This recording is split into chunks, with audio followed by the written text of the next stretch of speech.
বিসমিল্লাহির রহমানির রহিম। আজকে হচ্ছে 27শে ফেব্রুয়ারি 2026। আমাদের বাংলাদেশ বার কাউন্সিল প্রিলিমিনারি ব্যাচের দণ্ডবিধির 16তম ক্লাস, এবং আজকে আমরা আলোচনা করব 390 ধারা দস্যুতা বা রবারি।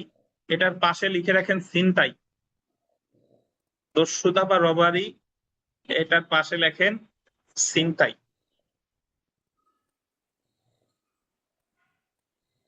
দেখেন, গতদিন আমরা চুরি এবং বলপূর্বক গ্রহণ বা চাঁদাবাজি করছিলাম। চুরি সম্পর্কে বলছে যখন একজন ব্যক্তি আরেকজন ব্যক্তির অস্থাবর সম্পত্তি ওই ব্যক্তির সম্মতি ছাড়া অসাধুভাবে ওই ব্যক্তির দখল হতে একটু হলেও নিয়ে স্থানান্তর করে, তাহলে সে কি করেছে? চুরি করেছে। চুরির ক্ষেত্রে যার সম্পত্তি নেয় তার কিন্তু কোনো সম্মতি থাকে না, বুঝছেন? একেবারেই অগোচরে লুকাইয়া নেয়। আর চাঁদাবাজির ক্ষেত্রে চুরির চেয়ে একটু গুরুতর প্রকৃতির অপরাধ হলো চাঁদাবাজি। চাঁদাবাজির আর এক নাম হলো এক্সটর্শন, বাংলা প্রতিশব্দ বলপূর্বক গ্রহণ বা জোরপূর্বক আদায়। জোরপূর্বক আদায়, বলপূর্বক গ্রহণ, চাঁদাবাজি সব একই শব্দ, ইংরেজিতে বলে এক্সটর্শন। যখন কোনো ব্যক্তিকে ভয়ে রেখে, এই ভয়টা হবে দূরবর্তী ভয়। একজনকে বললো যে তুমি যদি 1 লাখ টাকা না দাও তাহলে তোমার এই গাড়ির বাসার কাজ করতে দিব না, তুমি 1 লক্ষ টাকা না দিলে তোমার ছেলের ক্ষতি করা হবে, তোমার ছেলেরা কিডন্যাপ করা হবে, এই টাইপের ভয়ে রেখে যখন তার কাছ থেকে টাকাটা নেয়, টাকাটা তাৎক্ষণিক ভাবে নেয় না, তাৎক্ষণিক ভাবে তার কোনো মারপিট করে না, জাস্ট ভয়ে রেখে যখন টাকাটা আদায় করা হয় তখন হয়েছে কি? চাঁদাবাজি। তো চাঁদা এক দস্যুতা সম্পর্কে, দস্যুতা হচ্ছে চাঁদাবাজির চেয়ে গুরুতর প্রকৃতির অপরাধ। মানে চুরি হলো সবার ছোট, মেজো ভাই বলা যেতে পারে হচ্ছে ওই আপনার এই চাঁদাবাজি তার চেয়ে বড় হলো কি? দস্যুতা। এখন দস্যুতা আসলে কি? আপনি যদি চুরি আর এক্সটর্শন মানে চাঁদাবাজি বা বলপূর্বক গ্রহণ বুঝে থাকেন, তাহলে চাঁদাবাজি তাহলে দস্যুতা বোঝা খুব সহজ। কিভাবে? দস্যুতার আর এক নাম কি? ছিনতাই। দস্যুতার ক্ষেত্রে হয় চুরি থাকে, না হলে চাঁদাবাজি থাকে। কিভাবে? চুরির ক্ষেত্রে ধরেন চুরি করতে গিয়ে যদি আপনি তিনটা জিনিস করেন। চুরি করতে গিয়ে যদি আপনি কারো মৃত্যু ঘটান, কাউকে আঘাত দেন, বা কাউকে বাধা আটকান, বাধা দেন অথবা আটকান, আটক করেন, তাহলে এই তিনটা কাজ যদি আপনি করেন বা এই তিনটা কাজের যদি ভয় দেখান বা এই তিনটা কাজের যদি উদ্যোগ নেন, তাহলে এই চুরি হয়ে যাবে দস্যুতা। কিভাবে? আপনি চুরি করতে গেছিলেন, ধরা পড়ছেন, বাড়ির মালিক যায় আপনার চোর বলে, চোর চোর বলে আগাইছে, আপনি তার পিস্তল দিয়ে ভয় দেখাইছেন যে আমারে যদি ধরতে আসো তাহলে কিন্তু তোমার গুলি করে দিব, এটা বলে সে পালায় চলে আসছে। তো তখন এই চুরি হয়ে গেছে কি? দস্যুতা। বুঝছেন? গুলি করলেও দস্যুতা হতো, তাৎক্ষণিক ভয় দেখাইছে তাতেও কি? দস্যুতা। বা উদ্যোগ নিছে তাতেও কি? দস্যুতা। তাহলে আপনি পকেট মারতে গেছিলেন, পকেটে হাত দিচ্ছেন, ওই লোক পকেট আপনার ধরে হাত ধরে ফেলছে, আপনি ওই লোককে ঠেলা দিয়ে দৌড়ে চলে গেছেন, মানি ব্যাগ নিয়ে দৌড়ে চলে গেছেন, কি হয়েছে? দস্যুতা। প্রথমে ছিল কি? চুরি। যদি টের না পেতো হতো কি? চুরি। কিন্তু যখন আপনি তারা আঘাত করলেন, মৃত্যু আঘাত বা বেআইনি বাধা, এই তিনটা যখন করলেন, তখন সেই চুরি হয়ে যাবে কি? দস্যুতা। বুঝছেন? ঠিক একই ভাবে চাঁদাবাজির ক্ষেত্রেও যদি এই তিনটা জিনিস থাকে, মৃত্যু আঘাত বা বেআইনি বাধা, এই তিনটা জিনিস করে বা করার চেষ্টা করে বা তাৎক্ষণিক ভয় দেখায়, তাহলেও ওই চাঁদাবাজি হয়ে যাবে কি? দস্যুতা। আপনি যাই বললেন যে এখনই টাকা দেওয়া লাগবে, বা আপনি এইভাবে বললেন যে 1 মাসের মধ্যে 5 লাখ টাকা দেওয়া, নাহলে বিল্ডিং এর কাজ করতে পারবা না, ওই লোক আপনার উপর যে আমি কোনো টাকা পয়সা দিতে পারবো না, তখন আপনি রাগ হয়ে তারে আঘাত করে বললেন যে টাকা এখনই দিবি, বা আঘাত যখন করে ফেললেন তখন আর ওই জিনিসটা চাঁদাবাজির পর্যায়ে নাই, তখন কি হয়ে গেছে? দস্যুতা চলে গেছে, দস্যুতা বা ছিনতাই। বুঝছেন? তাহলে দস্যুতার মধ্যে হয় চুরি আছে, নাইলে কি আছে? বলপূর্বক গ্রহণ বা চাঁদাবাজি আছে, দুইটা থাকে না, কি যে কোনো একটা। আর আমাদের দণ্ডবিধিতে এই একটা অপরাধ, যে অপরাধের সর্বনিম্ন এবং সর্বোচ্চ অপরাধীর সংখ্যা বলে দিছে। দস্যুতার ক্ষেত্রে সর্বনিম্ন একজন, সর্বোচ্চ কয়জন? 4 জন। অর্থাৎ 1 থেকে 4 জন মিলে যদি ছিনতাই করে সেটাকে বলে দস্যুতা। আর 1 থেকে 5 জন, 5 বা ততোধিক যদি দস্যুতা করে তাহলে সেটা বলে ডাকাতি। বুঝছেন? তাহলে 5 বা ততোধিক দস্যুতা করলে কি হবে? ডাকাতি। এবং দস্যুতা এবং ডাকাতির মধ্যে বেসিক পার্থক্য হলো সংখ্যা, আর কোনো পার্থক্য নাই। দস্যুতা করে 1 থেকে 4, সেম কাজটা 5 জন মিলে যদি দস্যুতা করে বা 5 জনের বেশি যদি দস্যুতা করে তাহলে সেটা হয়ে যাবে কি? ডাকাতি। বুঝেন কিনা? তাহলে 5 জন লোক চুরি করতে গেছে, চুরি করতে গিয়ে ধরা খাইছে, ধরা খাইলে 5 জন ভয়ভীতি দেখায় চলে আসছে, কি হয়েছে বলেন তো? কি হয়েছে? ডাকাতি। 4 জন হইলে কি হতো? দস্যুতা। আর যখন তারা এই মৃত্যু আঘাত বা বেআইনি বাধা দিল, তখন 5 জন যেহেতু আছে, এটা হয়ে গেছে কি? ডাকাতি। সো আমরা একটু চলে আসি, দেখেন দস্যুতা সম্পর্কে আলোচনা করছে 390 ধারায়, এটা একটু পড়ি।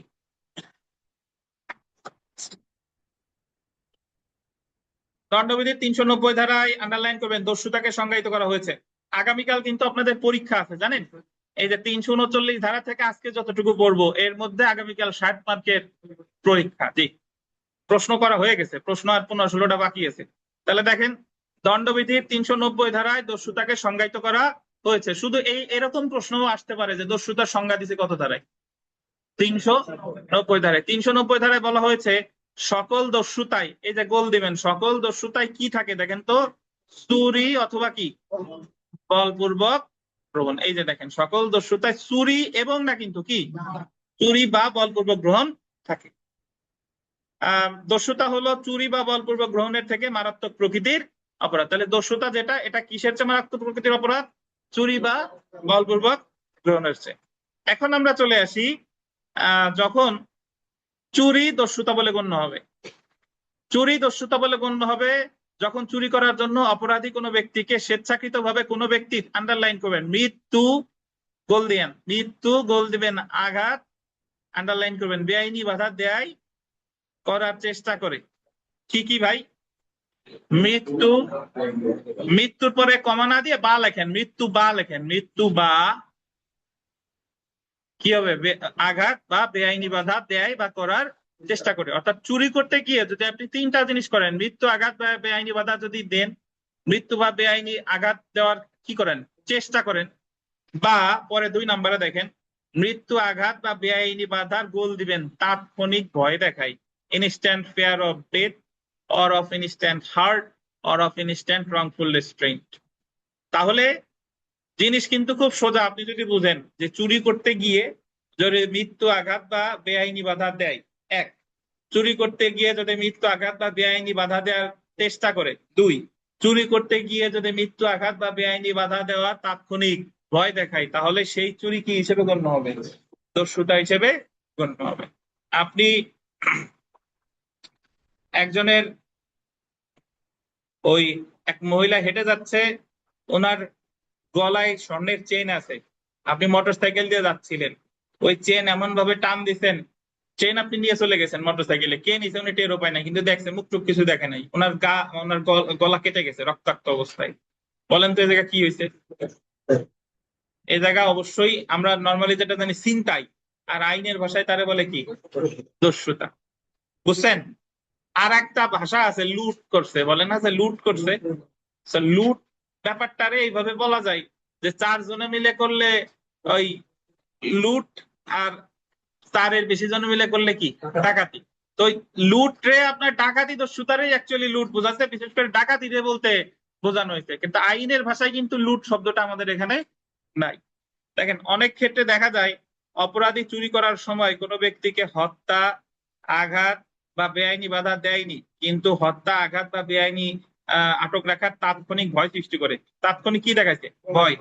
সম্পত্তি গ্রহণ করেছে, সেই ক্ষেত্রে চুরি দস্যুতায় পরিণত হবে। অর্থাৎ যে ক্ষেত্রে চুরি করার সময় হত্যা, আঘাত বা বেআইনি ভাবে আটক করা হয় বা চেষ্টা করা হয়, সেটা তো অবশ্যই দস্যুতা। কিন্তু হত্যা, আটক বা আঘাত না করা হয় বা করার চেষ্টা না করা হয়, সেই ক্ষেত্রেও দস্যুতা হতে পারে। যদি দেখেন লাস্টের লাইনটা আন্ডারলাইন করেন, যদি আঘাত বা বেআইনি আটকের তাৎক্ষণিক ভয় দেখায়। বুঝছেন? তাহলে জিনিস কিন্তু সোজা, মৃত্যু, আঘাত বা বেআইনি বাধা দেয়, মৃত্যু, আঘাত বা বেআইনি বাধার উদ্যোগ নেয়, মৃত্যু, আঘাত বা বেআইনি বাধার তাৎক্ষণিক ভয় দেখায়। 3টার যে কোনো একটা হলেই ওই চুরি হয়ে যাবে কি? দস্যুতা। এখন আমরা চলে আসি পরেরটায়, দেখেন বলপূর্বক গ্রহণ দস্যুতা বলে গণ্য হবে যদি অপরাধী বলপূর্বক গ্রহণের সময়, মানে চাঁদাবাজিও দস্যুতা হতে পারে, ওই সেম জিনিস। মৃত্যু, আঘাত, চাঁদাবাজি করার সময় যদি মৃত্যু, আঘাত বা বেআইনি বাধা দেয়, চাঁদাবাজি করার সময় যদি মৃত্যু, আঘাত বা বেআইনি বাধার উদ্যোগ নেয়, চাঁদাবাজি করার সময় যদি মৃত্যু, আঘাত বা বেআইনি বাধার তাৎক্ষণিক ভয় দেখায়, তাহলে চাঁদাবাজি কি হয়ে যাবে? দস্যুতা হয়ে যাবে। দেখেন, বলপূর্বক গ্রহণ দস্যুতা বলে গণ্য হবে যদি অপরাধী বলপূর্বক গ্রহণের সময় যে ব্যক্তিকে ভয়ে রাখা হয়েছে তার নিকট উপস্থিত থাকে এবং উক্ত ব্যক্তিকে অন্য কোনো ব্যক্তিকে, দেখেন তাৎক্ষণিক মৃত্যু, তাৎক্ষণিক জখম বা তাৎক্ষণিক বেআইনি বাধা কিসে রাখে? ভয় রাখে। অপরাধী বলপূর্বক আদায় করে এবং যে ব্যক্তিকে ভয়ে রাখা হয়েছে উক্ত ব্যক্তি বলপূর্বক আদায়কৃত বস্তু অর্পণ করতে কি করে? প্ররোচিত করে। বলপূর্বক গ্রহণ দস্যুতা হওয়ার প্রাথমিক শর্ত হলো অপরাধীর উপস্থিতি। বলপূর্বক গ্রহণ কখন দস্যুতায় পরিণত হয়েছে তার নির্ধারণ করার ক্ষেত্রে দেখতে হবে বলপূর্বক গ্রহণের সময় আন্ডারলাইন করবেন ভিকটিমের নিকটে বা আশেপাশে কোথাও উপস্থিত থেকে অপরাধ করেছে কিনা। এখন এটা অ্যাকচুয়ালি পুরোপুরি ক্লিয়ার না। যদি এখন এই লাইন পরে অনেকে বুঝবেন তাহলে সামনাসামনি এসে চাইলে বোধহয় দস্যুতা না, সামনে সামনে এসে চাইলে দস্যুতা। যদি সামনে আসেন, যদি বলেন যে এখন 5 লাখ টাকা 1 মাসের মধ্যে দিবা, সামনে থেকেই বলতেছেন, তাইলে হলো চাঁদাবাজি। আর যদি বললেন যে 5 লাখ টাকা এই মুহূর্তে দিবা, তাইলে হবে কি? দস্যুতা। মানে সামনাসামনি হইলেই যে দস্যুতা হবে বিষয়টা তাই না, দেখাতে হবে ভয়টা ভয়টা কিভাবে আছে, ভয়টা কি দূরবর্তী নাকি ভয়টা কি তাৎক্ষণিক।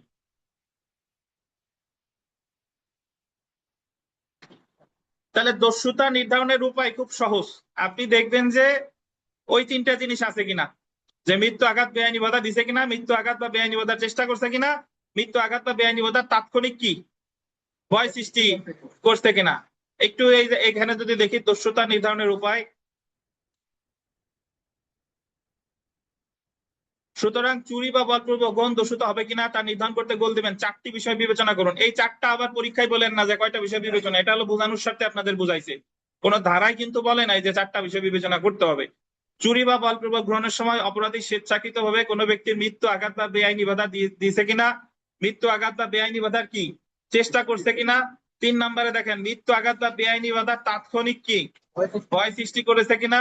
4 নম্বর দেখেন বলপূর্বক গ্রহণের সময় অপরাধী ভিকটিমের নিকটে বা আশেপাশে কোথাও উপস্থিত থেকে তাৎক্ষণিক ভয় সৃষ্টি করেছে কিনা। উপরের কোন একটি শর্ত যদি ইতিবাচক হয় তাহলে চুরি বা বলপূর্বক গ্রহণ দস্যুতা বলে কি হবে? গণ্য হবে। তো আমরা জেনে রাখা ভালোতে আসি। দেখেন দেখেন দস্যুতার সংজ্ঞা দিচ্ছে 390 ধারায়, আর শাস্তি বলছে কত ধারায়? 392 ধারায়। মনে রাখতে হবে সংজ্ঞা 390, শাস্তি কত? 392। সকল দস্যুতা, এটা ভিবি আন্ডারলাইন, চুরি অথবা বলপূর্বক গ্রহণ থাকে। চুরি এবং থাকে না চুরি কি? চুরি অথবা বলপূর্বক গ্রহণ থাকে। দস্যুতার ক্ষেত্রে সদস্য হতে হবে কত? 4 বা 4-এর কম। 390 ধারায় চুরি বা বলপূর্বক গ্রহণের সময় বল দিবেন 3 শ্রেণীর অপরাধ সংগঠন করা বা করার চেষ্টা করার দস্যুতা হতে পারে। কি কি? মৃত্যু আঘাত আর কি বেআইনি বাধা। বিজু সাহেব, মৃত্যু মানে খুন করা। খুন আছে কত ধারায় শাস্তি? আঘাত আছে কত ধারায় শাস্তি? শুধু আঘাতের শাস্তি। স্বেচ্ছাকৃত আঘাতের শাস্তি কত ধারা বলেন? 323। বেআইনি বাধার শাস্তি আছে কততে? 341। দেখ মাথা খুলছে হালকা হালকা। আমরা উদাহরণ দেখি। দেখেন এ রাজপথে জামান এবং জামানের শিশুর সাক্ষাৎ পায়। এ শিশুটিকে নিয়ে যায় এবং এই মর্মে হুমকি প্রদান করে যে যদি জামান তার টাকার থলে তাকে অর্পণ না করে তাহলে জামানের শিশুটিকে গিরিচূড়ার নিচে নিক্ষেপ করবে। বলছে যে যদি তুমি টাকার থলি না দাও তাহলে তোমার শিশুটিকে কি করব? নিক্ষেপ করব। যে টাকার থলে একে অর্পণ করে তাৎক্ষণিক ভয় দেখিয়ে এ জেরের নিকট হতে উক্ত থলে গ্রহণ করেছে, সেহেতু এমন বলপূর্বক গ্রহণ কিসে পরিণত হয়েছে? দস্যুতায় পরিণত হয়েছে। কত ধারা? 390 ধারা। সংজ্ঞা দিচ্ছে 390। আমরা চলে আসি শাস্তিতে। আসেন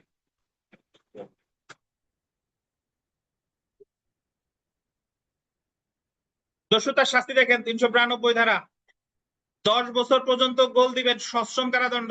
এই ডাকাতি আর দস্যুতার ম্যাক্সিমাম সাজাই সব সশ্রম। বুঝছেন? পরেরটা দেখেন, যদি সূর্যাস্ত সূর্যোদয়ের মধ্যবর্তী সময়ে, উপরে একটু লিখবেন রাজপথে দস্যুতা অনুষ্ঠিত হয়। সূর্যাস্ত এবং সূর্যোদয়ের মধ্যবর্তী সময়ে কোথায়? রাজপথে মানে হলো রাস্তায়, চলাচলের রাস্তায় দস্যুতা অনুষ্ঠিত হয়, তাহলে সাজা বেশি। 14 বছর পর্যন্ত সশ্রম কারাবাস হতে পারে। তাহলে শুধু দস্যুতার সাজা 10 বছর। দস্যুতা যদি রাজপথে করেন রাতের বেলায় তাহলে কত? 14 বছর। দেখেন আইন প্রণেতারা কত বুদ্ধিমান। এই জায়গায় রাতের কথা বলে নাই, বলছে সূর্যাস্ত আর সূর্যোদয়ের মধ্যবর্তী সময়। রাত তো সব সময় এক এক, রাত যদি বলতো তাহলে এক এক সময় এক এক রকম, এই কয়টা থেকে এই কয়টা, কিন্তু বলছে সূর্যাস্তের পরে আর সূর্যোদয়ের পূর্বে, তার মানে বোঝায় কি রাত। আর যদি বলে সূর্যোদয় এবং সূর্যাস্তের মধ্যে, সূর্যোদয়ের পরে আর সূর্যাস্তের পূর্বে, তাহলে আবার কি বোঝায়, দিন বোঝায়। সো আগে সূর্যোদয় নাকি সূর্যাস্ত এটা ভালোভাবে দেখেন পরীক্ষার হলে। সূর্যাস্ত এবং সূর্যোদয়ের মধ্যবর্তী বললে কি রাত, আর সূর্যোদয় আর সূর্যাস্তের মধ্যবর্তী বললে কি দিন। তাহলে বলেন তো আপনারা যে সূর্যাস্ত আর সূর্যোদয়ের মধ্যবর্তী সময়ে রাজপথে দস্যুতা না কইরা যদি ঘরের মধ্যে এসে দস্যুতা করে শাস্তি কত?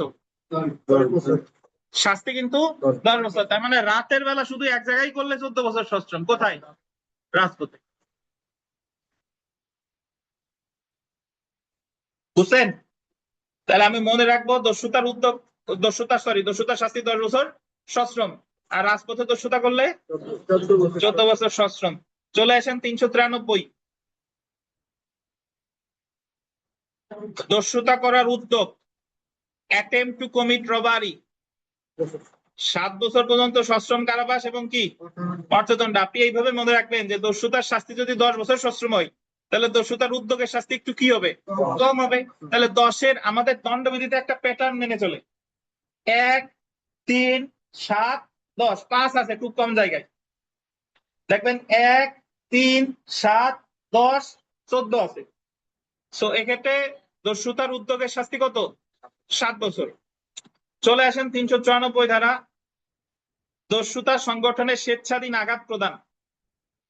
দস্যুতা সংগঠনে স্বেচ্ছাধীন কি মানে আপনি দস্যুতা তো করছেনই, জিনিসপত্র নিছেন, পেটে আবার ছুরি এক পোস্টও দিয়ে গেছেন, যাবজ্জীবন কারাবাস বা কত 10 বছর সশ্রম এবং সেই সাথে অর্থদণ্ড। মনে রাখতে হবে। তাহলে দস্যুতার শাস্তি 392, দস্যুতার উদ্যোগ 393, দস্যুতা সংগঠনকালে যদি আঘাত দেয় তাহলে যাবজ্জীবন কারাদণ্ড বা 10 বছর পর্যন্ত সশ্রম কারাবাস। বুঝছেন? আপনাদের আগামী শনিবার, দ্যাট মিনস আজকে তো 27 তারিখ, আগামী শনিবারে আপনাদের এই দণ্ডবিধির 100 মার্কের মডেল টেস্ট। কবে বলেন তো? আগামী শনিবারে।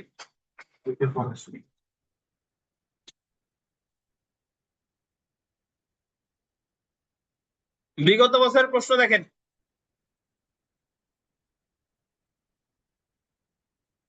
সর্বনিম্ন 1.5 জন ব্যক্তির অংশগ্রহণে দ্য পেনাল কোড 1860 অনুযায়ী দস্যুতা সংগঠিত হতে পারে। সর্বনিম্ন কয়জন?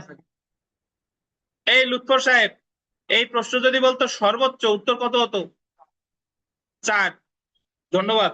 যদিও এখানে 4 জন অপশনে নেই। 3 নাম্বার প্রশ্নটা দেখি।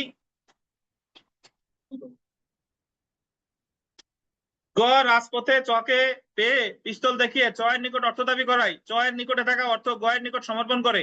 এখানে গ কর্তৃক সংগঠিত অপরাধ কি? রবারি।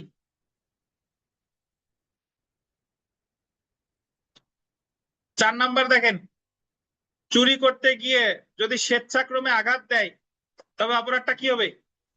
চুরি করতে গিয়ে আঘাত দিলেই দস্যুতা। প্রতিটি দস্যুতায় রয়েছে চুরি অথবা জোরপূর্বক সম্পত্তি আদায়। এই মাহবুব সাহেব, আপনার বাসায় একজন চুরি করতে গেছে, চুরি করতে গিয়ে ধরা খাইছে, ধরা খাওয়ার পরে সে আপনারে বলছে যে আমারও যদি এই মুহূর্তে যদি আমার এই জিনিসপত্র, এই বিস্কুট 10 কেজি 10 প্যাকেট বিস্কুট যদি আমার না দেন তাহলে 1 মাসের মধ্যে কিন্তু আপনার গরু মেরে ফেলবো। চুরি করতে গিয়ে ধরা খেয়ে এই কথা আপনার হুমকি দিছে, এটা কি হয়েছে বলেন? চাঁদাবাজি না দস্যুতা? কেন দস্যুতা হয়েছে যুক্তি দেন।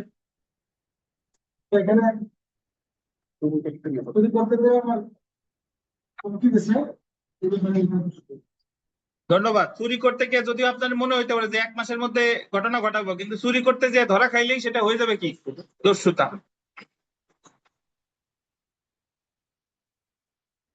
তো সেলফ প্র্যাকটিসের 8 নাম্বার প্রশ্নটা দেখেন,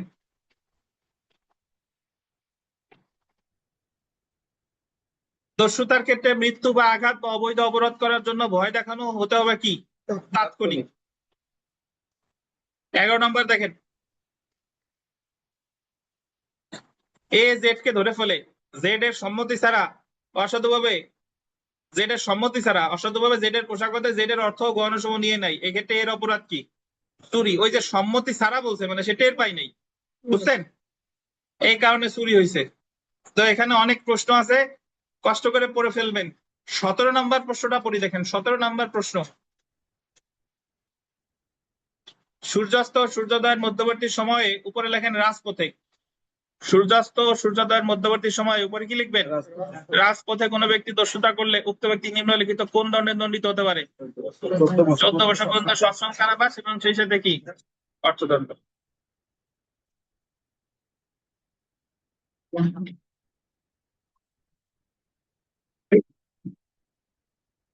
তাহলে মিলন সাহেব, আপনাদের হচ্ছে এই তিনজনে মিলে উত্তর দিবেন আলোচনা করে যে দস্যুতার চাঁদাবাজির মধ্যে তাহলে আপনাদের দৃষ্টিতে কি কি পার্থক্য আছে? আখিনুর, মিলন এবং তানভীর সাহেব বলেন, দস্যুতার চাঁদাবাজির মধ্যে কি কি পার্থক্য আছে? তিনজন তিনটা পার্থক্য বলেন।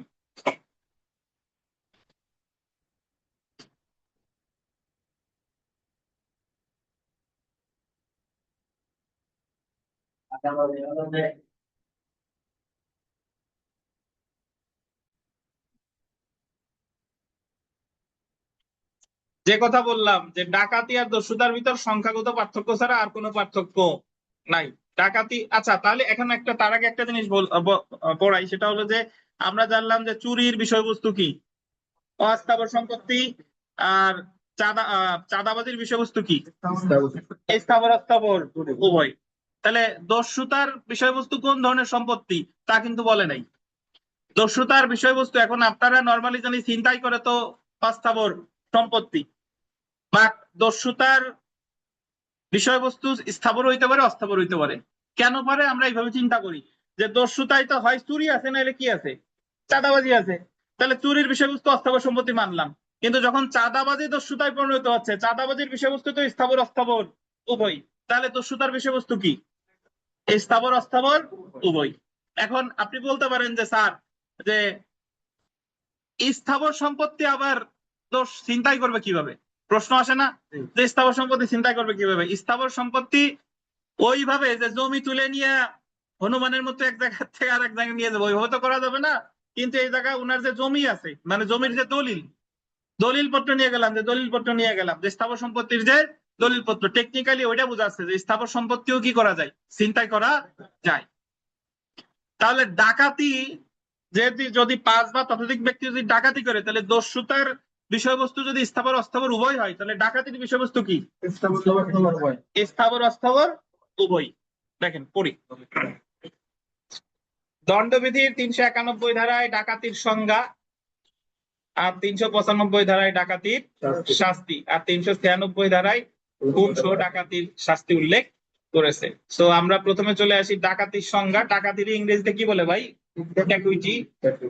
পেনাল কোড এর 391 ধারায় ডাকাতির সংজ্ঞা দেওয়া হয়েছে যখন গোল দিবেন 5 বা ততোধিক ব্যক্তি। কয়জন? 5 বা ততোধিক ব্যক্তি একত্রে দস্যুতা করে, তখন উক্ত দস্যুতা ডাকাতি বলে কি হবে? গণ্য হবে। প্রত্যেক ডাকাতি দস্যুতা, কিন্তু প্রত্যেক দস্যুতা ডাকাতি। অপরাধীর সংখ্যা ছাড়া ডাকাতি ও দস্যুতার উপাদান সমূহ কি হবে? অপরাধীর যে সংখ্যা, এটা ছাড়া দস্যুতা ও ডাকাতির উপাদান হবে। এখন এখানে কতগুলো গুরুত্বপূর্ণ কথা আছে, এটা একটু দেখেন। 391 ধারায় বলা হয়েছে যে ক্ষেত্রে 5 বা ততোধিক ব্যক্তি গোল দিবেন মিলিতভাবে কোন দস্যুতা করে বা করার উদ্যোগ গ্রহণ করে। এই মিলিতভাবে ইংরেজিটা দেখেন, when 5 or more persons conjointly। কনজয়েন্টলি মানে হলো মিলিতভাবে। 4 জন আছে ঘটনাস্থলে আর একজন বাড়ি বসে ফোন আলাপ করতেছে, এটা কিন্তু ডাকাতি হবে না, বুঝছেন? তাদের অথবা এরকম হইতে পারে যে বাড়ির ভিতর আছে 4 জন আর একজন আছে গেটে, এটা ডাকাতি, বুঝছেন? কিন্তু একজন টোটালি অংশগ্রহণ করছে কিন্তু ওই জায়গায় উপস্থিতি নাই, এটা কিন্তু ডাকাতি হবে না।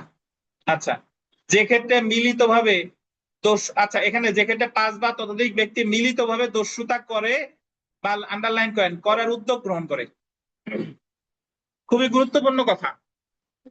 মানে 5 বা ততোধিক ব্যক্তি এক জায়গায় ডাকাতি করতে গেছে, জিনিসপত্র নেওয়ার আগে গ্রামবাসী চলে আসছে, তারা ওখান থেকে চলে আসছে, কোনো কিছু নিতে পারে নাই। বলেন তো ডাকাতি হয়েছে কিনা?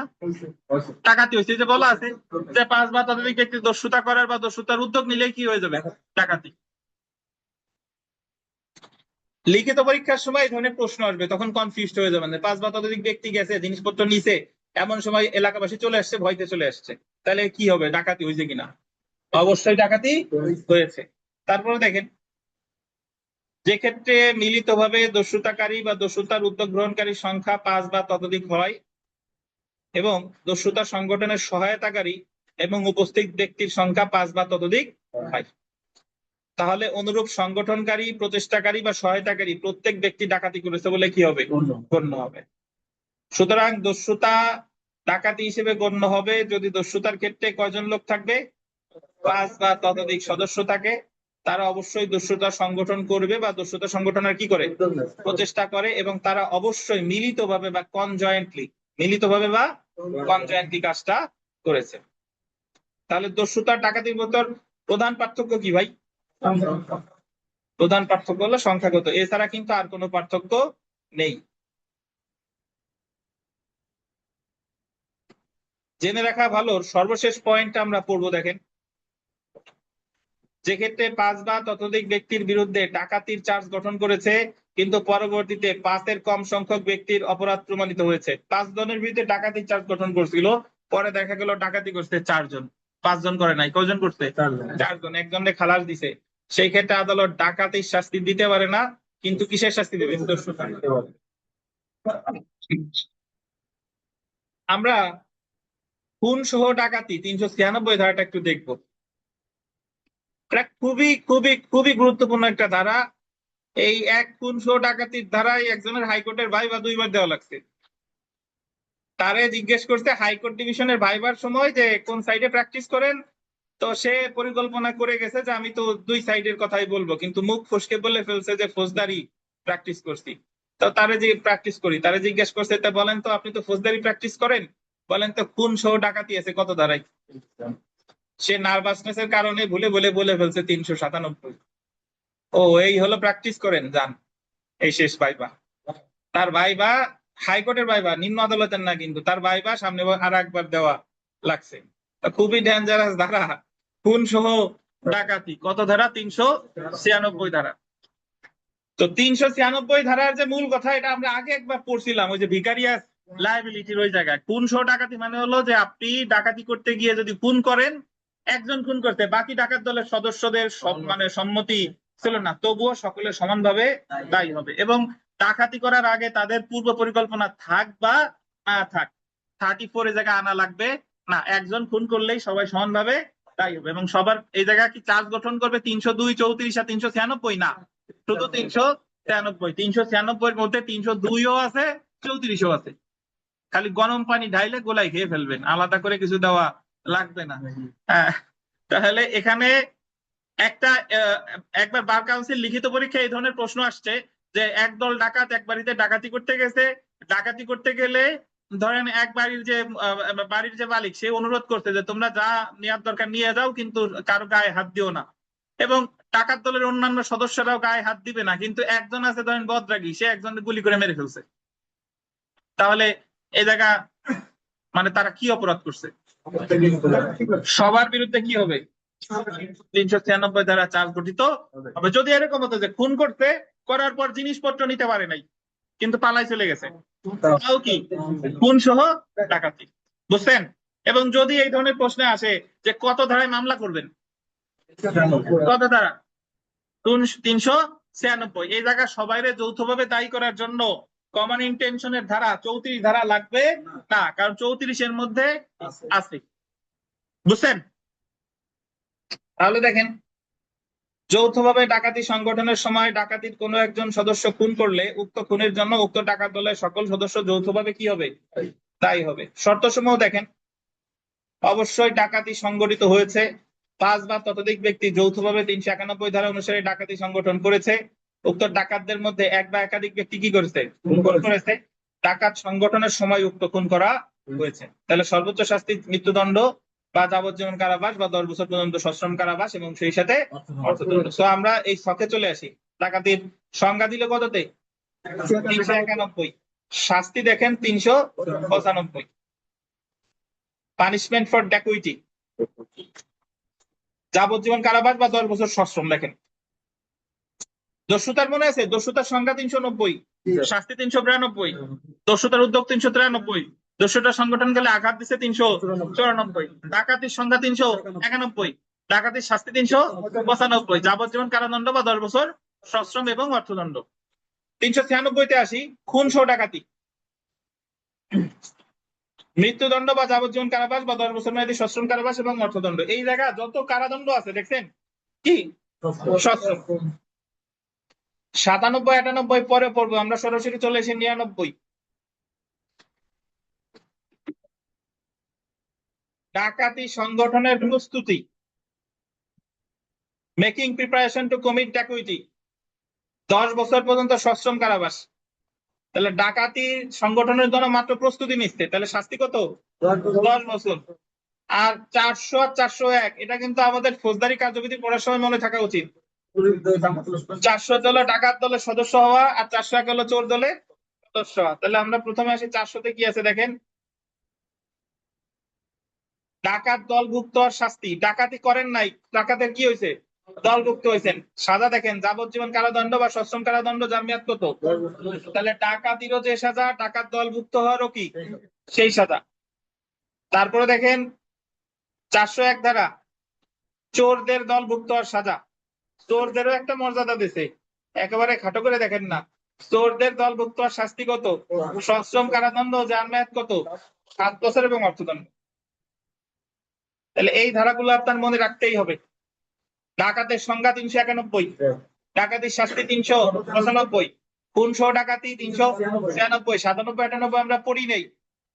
ডাকাতির প্রস্তুতি 399, 10 বছর। ডাকাত দলভুক্ত হওয়ার সাজা 400, ডাকাতির যে সাজা এটারও সেই সাজা। চোরের দলভুক্ত হওয়ার সাজা 401, কত বছর? 7 বছর সশ্রম। প্রথম প্রথম পড়তেছেন যারা, একটু জটিল মনে হবে, বাট একবার বারবার দেখতে দেখতে এক সময় এটা আপনার আত্মস্থ হয়ে যাবে। যদি মনে করেন যে আজকেই পড়বো, আজকেই সব মুখস্থ করব, তাইলে কিন্তু হবে না, এটা বারবার দেখতে হবে। 402 ধারা দেখেন, ডাকাতি অনুষ্ঠানের জন্য সমবেত হওয়া। এক জায়গা কেবল সবাই জড়ো হয়েছে যে খান ল একাডেমিতে, বাংলাদেশ বার কাউন্সিলে গিয়ে খাতা ডাকাতি করব, এই উদ্দেশ্যে মাত্র জড়ো হয়েছি। কত ধারায়? 402 ধারায়। তাহলে সাজা কত দেখেন, সশ্রম কারাবাস, যার মেয়াদ কত? 7 বছর এবং অর্থদণ্ড। তাহলে ডাকাতির উদ্দেশ্যে এক জায়গা সমবেত হওয়া 7 বছর এবং অর্থদণ্ড। কত ধারা? 402।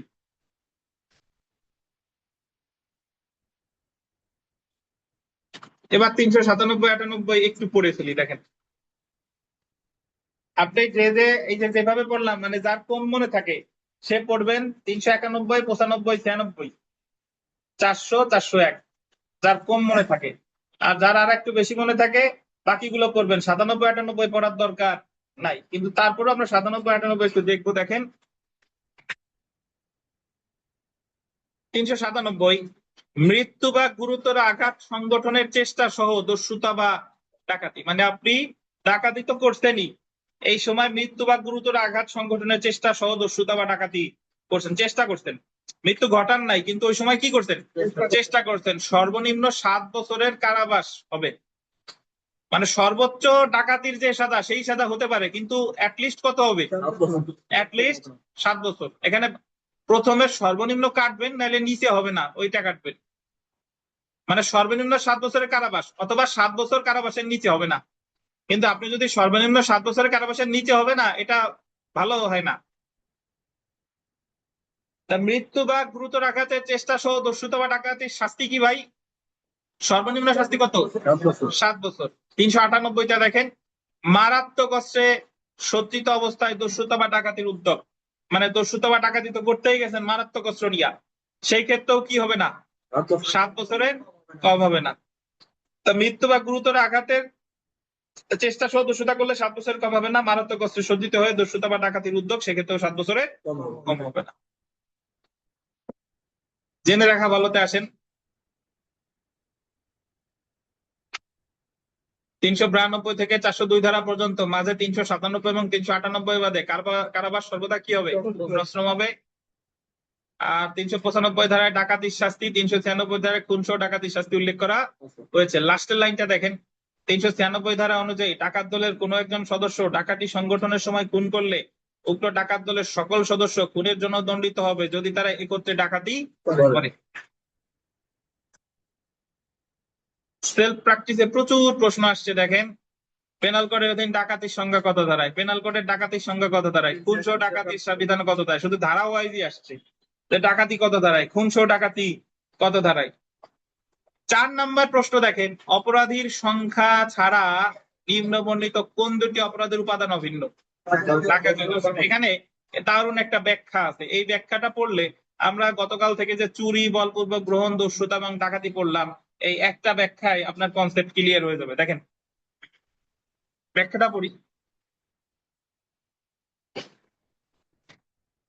দস্যুতা এবং ডাকাতির মধ্যে প্রধান পার্থক্য হলো সংখ্যাগত। যেমন দেখেন, 4 জন ব্যক্তি কয়ের 1 লক্ষ টাকার ব্যাগ তার অনুমতি তারা গ্রহণ করলে তারা চুরি করেছে বলে কি হবে, 4 জন ব্যক্তি একজনের বাড়ি গিয়ে তার টাকার ব্যাগ নিয়ে আসছে, ওই লোক টের পাই নাই, কি হয়েছে, এটা চুরি।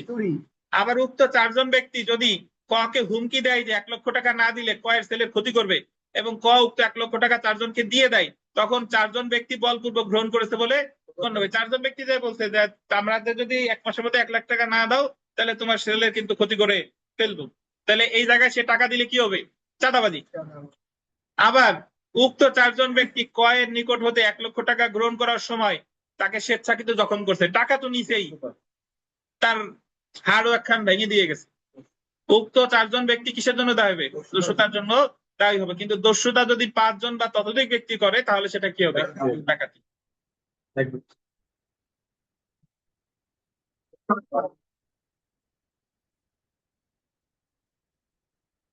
এখানে অনেক প্রশ্ন আছে, ধৈর্য ধরে ধরে কষ্ট করে পড়ে ফেলবেন। সেলফ প্র্যাকটিসের 14 নাম্বার প্রশ্নটা পড়ি দেখেন, চুরি করার সময় এ বি সি ডি এবং ই জেড কে খুন করে তারা নিম্নলিখিত কোন অপরাধ করছে। চুরি করার সময় খুন করছে, চুরি করার সময় কয়জন খুন করছে, কয়জন মিলে খুন করছে, এ বি সি ডি এবং ই, তাহলে 5 জন মিলে যদি খুন করে ওই চুরি কি হয়ে গেছে, ডাকাতি, তাহলে এটা হবে খুন সহ ডাকাতি। এই যে আমরা যে চ্যাপ্টারটা পড়লাম, চুরি, বলপূর্বক গ্রহণ, দস্যুতা, ডাকাতি, কে কোথায় বুঝেন নাই বলেন।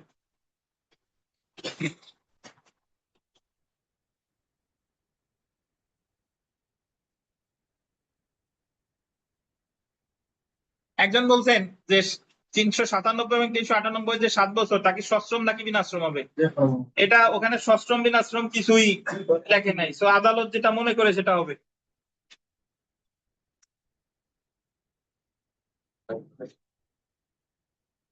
কারো প্রশ্ন আছে, কারো বলেন।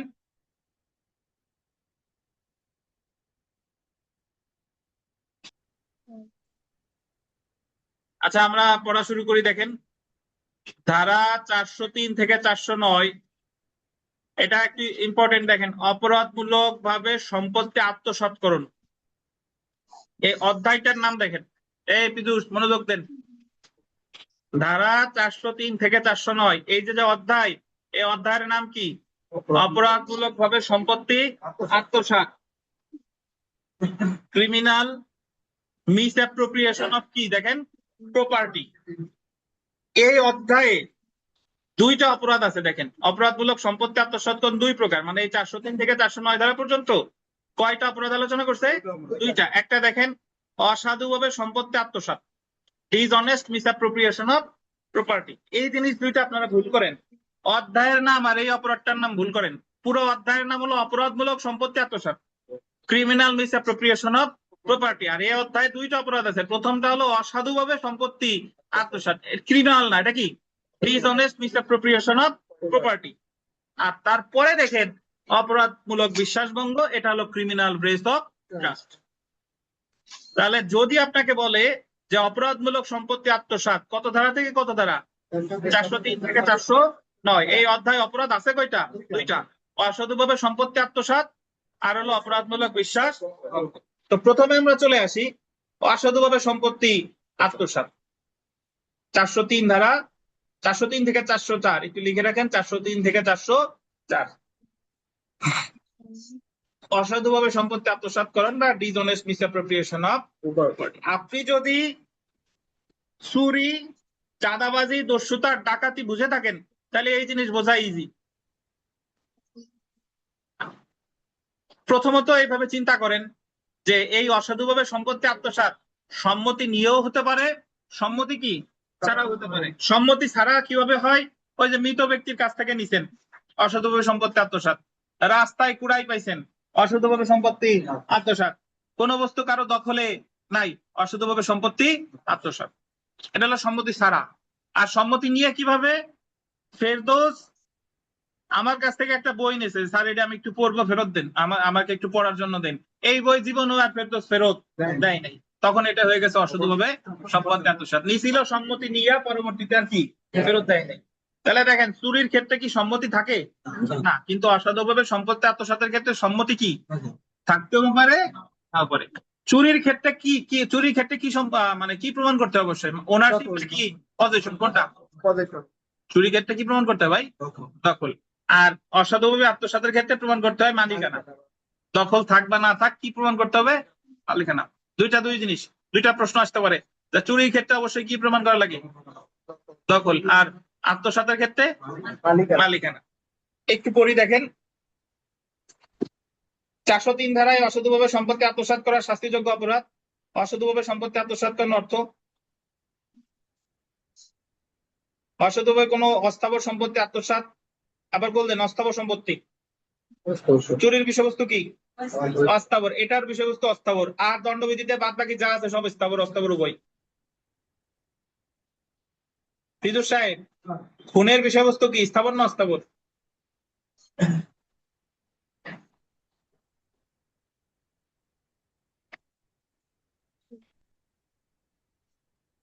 খুনের ক্ষেত্রে স্থাবর অস্থাবর প্রশ্ন নাই।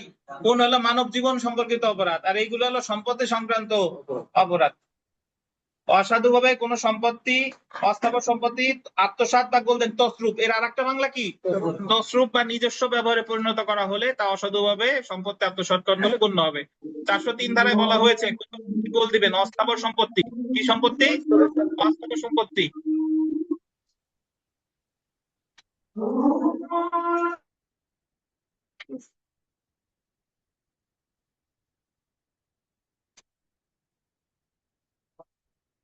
অসাধুভাবে আত্মসাৎ করে বা নিজ ব্যবহারে পরিণত করে সে যে কোনো বর্ণনার কারাবাস, আন্ডারলাইন করবেন, 2 বছর হতে পারে বা অর্থদণ্ড বা উভয়। আর একটা মজার জিনিস বলি, এই জায়গায় 403 এর সংজ্ঞাও দিছে, শাস্তিও দিছে। নরমালি এর আগে আমরা দেখছি চুরির সংজ্ঞা দিছে 378, শাস্তি 379, চাঁদাবাজির সংজ্ঞা 383, শাস্তি 384, দস্যুতার সংজ্ঞা 390, শাস্তি 393, ডাকাতির সংজ্ঞা 391, শাস্তি কত? 95। পাবলিক নিউইসেন্সের সংজ্ঞা 268, শাস্তি কত?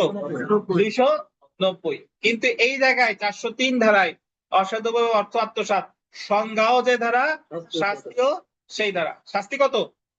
2 বছর পর্যন্ত হতে পারে অর্থদণ্ড বা উভয়। আমরা একটু চলে আসি শর্ত সমূহ দেখেন। অসাধুভাবে সম্পত্তি আত্মসাৎকরণের অপরাধ সংঘটিত হয়েছে বলে গণ্য হবে যদি নিম্নলিখিত শর্তসমূহ পূরণ হয়। অভিযুক্ত ব্যক্তি, আন্ডারলাইন করবেন, অভিযুক্ত ব্যক্তি অসাধুভাবে অন্যের সম্পত্তি আত্মসাৎ করছে, সে আর একজনের সম্পত্তি আত্মসাৎ করছে বা নিজস্ব ব্যবহারে পরিণত করছে।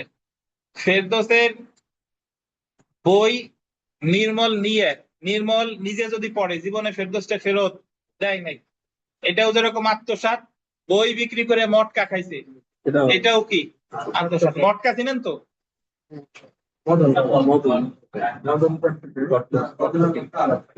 দেখেন দেখো, সম্পত্তিটি অবশ্যই অস্থাবর সম্পত্তি হতে হবে, মুভেবল প্রপার্টি। তাহলে আমরা মনে রাখবো অস্থাবর সম্পত্তি কোন কোন অপরাধের ক্ষেত্রে? চুরি আর অসাধুভাবে অসাধুভাবে সম্পত্তি আত্মসাৎ। সম্পত্তি নিজস্ব ব্যবহারে পরিণত করা বা আত্মসাৎ অবশ্যই কিভাবে হতে হবে? অসাধু হতে হবে। অসাধু হবে। যদি সৎ বিশ্বাসে করেন তাহলে আবার হবে না। যেমন দেখেন, জেড তার দখলে থাকা সম্পত্তি এ নিজের, জেড এর দখলে থাকা সম্পত্তি এ নিজের মনে করে গোল দিবেন সরল বিশ্বাসে নিয়ে যায়। এ তার ভুল বুঝতে পারার পর অসাধুভাবে উক্ত সম্পত্তি নিজ ব্যবহারে পরিণত করে। এ অসাধুভাবে সম্পত্তি আত্মসাৎ করছে। প্রথমে যদিও তার সরল বিশ্বাস ছিল, পরে আবার ওটা আবার অসাধুতা ছিল, এই কারণে কি হয়ে গেছে? অসাধুভাবে সম্পত্তি আত্মসাৎ। এ জায়গায় একটা স্বাস্থ্যবান উদাহরণ আছে, এটা পড়তে যাব না, আপনারা পড়ে নিয়েন, আমরা জেনে রাখা ভালোতে আসি। আসেন, এ জায়গায় কতগুলো পয়েন্ট আছে, এই জিনিসগুলো মনে রাখতে হবে। প্রথমে বলছে অস্থাবর সম্পত্তি অসাধুভাবে, অর্থাৎ অসাধুভাবে যে সম্পত্তি আত্মসাৎ, এর বিষয়বস্তু হবে কি? অস্থাবর সম্পত্তি। অসাধুভাবে সম্পত্তি আত্মসাৎ করার বিষয়বস্তু হতে হবে, আন্ডারলাইন করুন, অস্থাবর সম্পত্তি বা মুভেবল প্রপার্টি, যেমন স্বর্ণ, টাকা ইত্যাদি। ক, ক্ষয়ের নিকট থেকে 2টি বস্তা নিয়ে যায় এবং ফেরত না দিয়ে বিক্রয় করে দেয়। ক কি করেছে? অসাধুভাবে আত্মসাৎ। যদি বস্তা নিয়ে বিক্রি না করিয়া নিজের ঘরে চাল রাখতো, জীবনেও ফেরত দেয় নেই, তবুও কি হতো? অসাধুভাবে অর্থ আত্মসাৎ। তারপরে দেখেন, অসাধুভাবে সম্পত্তি নিজ ব্যবহারে পরিণত করা। প্রাথমিকভাবে, আন্ডারলাইন করবেন, প্রাথমিকভাবে সৎ উদ্দেশ্যে সম্পত্তি গ্রহণ অসাধুভাবে অর্থ আত্মসাৎকরণ না, বরং সৎ উদ্দেশ্যে সম্পত্তি গ্রহণ বা পেয়ে পরবর্তীতে অসাধুভাবে সম্পত্তি নিজ ব্যবহারে পরিণত করা অসাধুভাবে সম্পত্তি আত্মসাৎকরণ বলে কি হবে? অর্থাৎ আপনি রাজপথে 1000 টাকা পাইছেন, 1000 টাকা আপনি তুলে নিছেন, এই পর্যন্ত কোনো অপরাধ হয় নাই, কিন্তু মালিকরে খোঁজার চেষ্টা আপনি করেন নাই, ওই 1000 টাকা দিয়া আপনি আপনার জামা কাপড় কিনছেন বা অন্য কাজে ব্যবহার করছেন, তাহলে আপনি কি করছেন? অসাধুভাবে সম্পত্তি আত্মসাৎ। কিন্তু যদি এরকম হতো যে 1000 টাকা, তার টাকা আপনি দিতেই চান, কিন্তু আপনার কাছে ওই মুহূর্তে টাকা ছিল না, আপনি বাসায় বাজার করে খেয়ে ফেলছেন, পরবর্তীতে আবার 1000 টাকা আপনি যার টাকা তারা ফেরত দিচ্ছেন, তাহলে এটা অসাধুভাবে অর্থ আত্মসাৎ হবে না, কারণ তার এক্ষেত্রে কি ছিল না? অসাধুতা ছিল না, সে কাজটা করতে কিভাবে? সরল বিশ্বাস। অসাধুভাবে সম্পত্তি আত্মসাৎকরণের ক্ষেত্রে অভিযুক্ত ব্যক্তি সম্পত্তি প্রাথমিকভাবে সৎ উদ্দেশ্যে গ্রহণ করে থাকে বা পেয়ে থাকে, কিন্তু পরবর্তীতে অসাধুভাবে সম্পত্তি নিজ ব্যবহারে কি করে? পরিণত করে। যেমন দেখেন, এ রাস্তায় 1000 টাকা পেল, এই টাকা পাওয়া পর্যন্ত কোনো অপরাধ কি হয়েছে? হয় নাই। এবং মালিককে টাকাটা ফেরত দিবে বলে গ্রহণ করলো, কিন্তু টাকা ফেরত না দিয়ে এ নিজ ব্যবহারে পরিণত করলো। এ যখন টাকাটা গ্রহণ করেছে তখন পর্যন্ত কোনো অপরাধ করেনি, কিন্তু যখন টাকাটা নিজ ব্যবহারে পরিণত করেছে তখন এ অসাধুভাবে অসাধুভাবে আত্মসাৎ করেছে বলে কি হবে? গণ্য হবে। বুঝছেন? তারপরের পয়েন্টটা চলে আসি, সাময়িক সময়ের জন্য সম্পত্তি আত্মসাৎকরণ।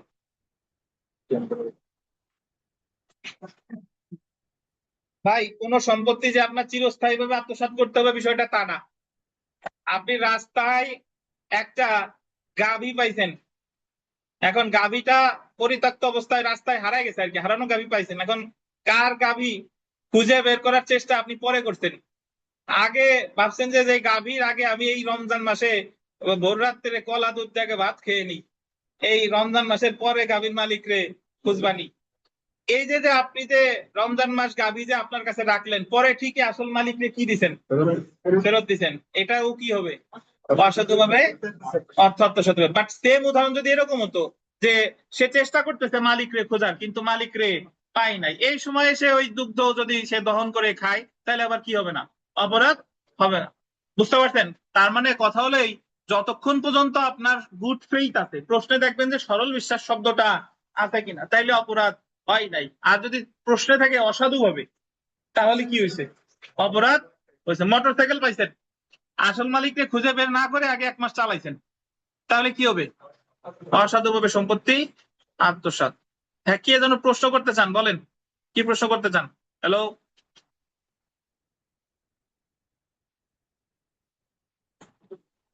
আনমিউট করে দিছি, বলেন।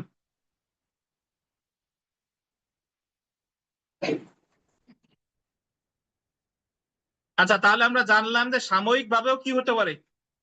আত্মসাৎ হতে পারে। তো এটা আর পড়লাম না, টাইটেল দেখেই বুঝে নেবেন খুঁজে পাওয়া সম্পত্তির ক্ষেত্রে অসাধুভাবে সম্পত্তি আত্মসাৎ করুন। খুঁজে পাওয়া সম্পত্তি, এটা দেখেন, যে সম্পত্তি কোনো ব্যক্তির দখলে নেই এমন সম্পত্তি যদি অভিযুক্ত ব্যক্তি খুঁজে পায় বা কোনো প্রকার অসাধু অভিপ্রায় ছাড়া উক্ত সম্পত্তি গ্রহণ করে তাহলে কোনো অপরাধ করেনি। কিন্তু যখন অভিযুক্ত ব্যক্তি উক্ত সম্পত্তির মালিককে তা জানতে পারে বা মালিককে খুঁজে বের করার চেষ্টা না করে পরবর্তীতে উক্ত সম্পত্তি অভিযুক্ত ব্যক্তি নিজ ব্যবহারে পরিণত করে, তখন অভিযুক্ত ব্যক্তি অসাধুভাবে সম্পত্তি আত্মসাৎ করেছে বলে কি হবে?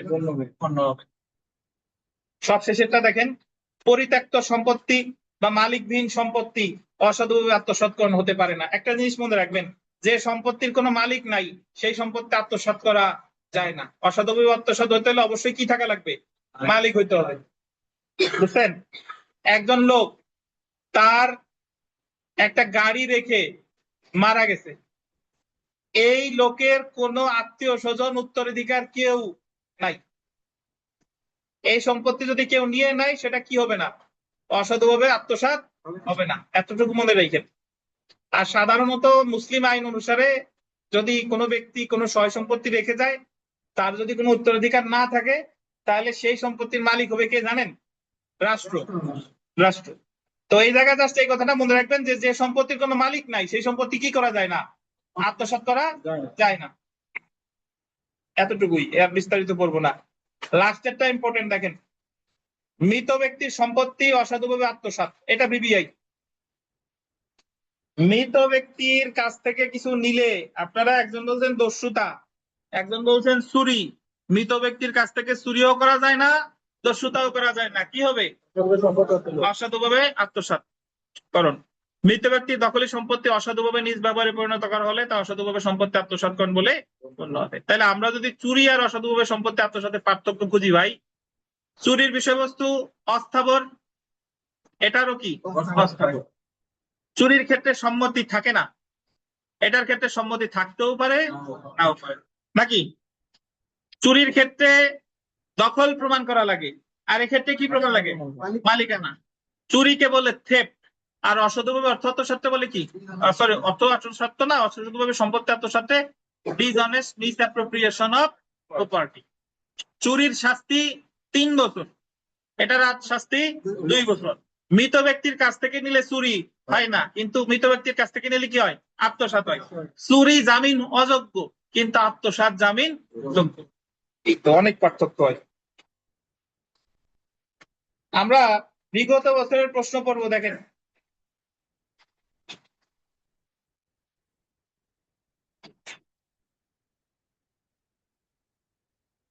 ক, রাজপথে একটি 500 টাকার নোট দেখতে পান। ক, নোটটির মালিককে তা না খুঁজেই নোট খরচ করে ফেলেন। এক্ষেত্রে ক কোন ধরনের অপরাধ করছে? কোনটা করতে বলেন? অসাধুভাবে আত্মসাৎ। অ এর কর্মচারী এক্স জনসাধারণের চলাচলের রাস্তায় একটা আংটি কুড়িয়ে পেয়ে নিয়ে যায়, এক্স এর অপরাধ কি? দেখেন, কুড়িয়ে পেয়ে নিয়ে গেছে, এখানে বোঝানো হচ্ছে মালিককে খুঁজে বের করার চেষ্টা করে নাই, তাহলে শাস্তি কি? অপরাধমূলক তসরুপ। অপরাধমূলক আত্মসাৎ যা, তসরুপ তাই।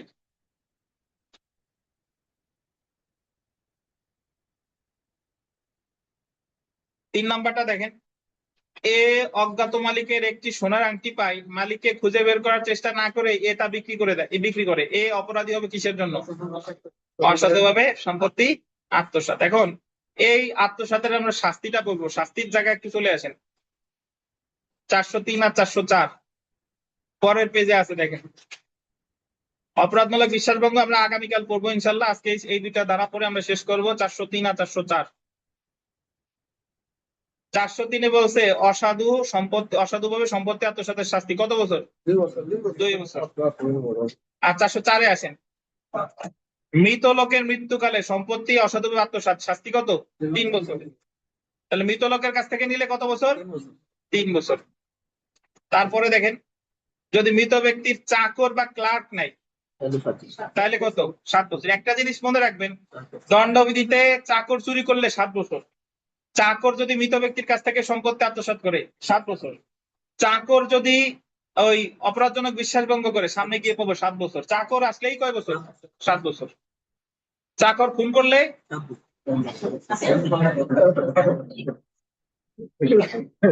তাহলে বলি বলছেন নাকি?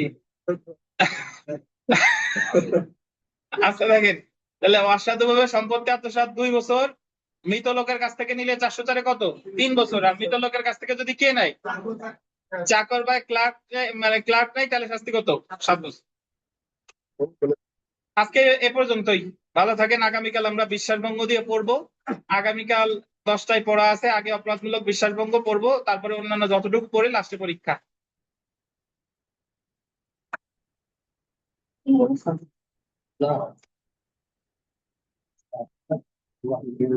কোনো প্রশ্ন আছে অনলাইনে কারো?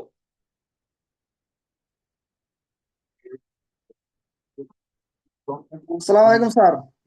ওয়ালাইকুম আসসালাম।